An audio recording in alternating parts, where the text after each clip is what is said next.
Hello, wonderful, beautiful, fantastic people. I am here once again with the illustrious Liam, who just graduated from a second degree. He did. And we're going to show you something kind of fun. What are we showing today? Today we're showing Fire Piston. Woo!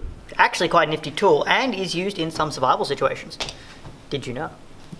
Yes. Yeah. How this works, the fire syringe, the fire piston works, is that you have a confined, like a certain volume of air, and then you press on it really hard. You squeeze that air very, very quickly. That increases the pressure, and due to the ideal gas law, that increases, like we know, that also increases the temperature. So the particles start bumping into each other a lot more, and the temperature can get so high that it is above the flash point of cotton, which is why we have a little bit of cotton wool inside the fire syringe.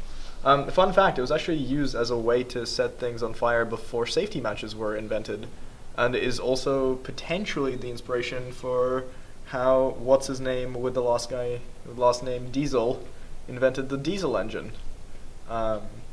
Yeah, so this is also how a diesel engine kind of works.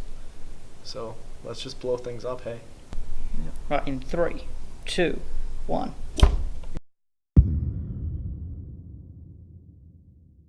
So the flickering lights are absolutely killing all the slow-mo footage, so we're just gonna go outside and hope that I'm currently in focus.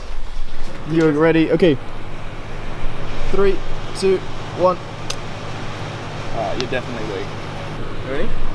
In 3, 2, 1. That was good science. That was sick. So cool. So when I open this up, I should have a bunch of smoke coming out. And it's actually physically warm, even on the outside of the glass. On the outside of the plastic. I should... Wah!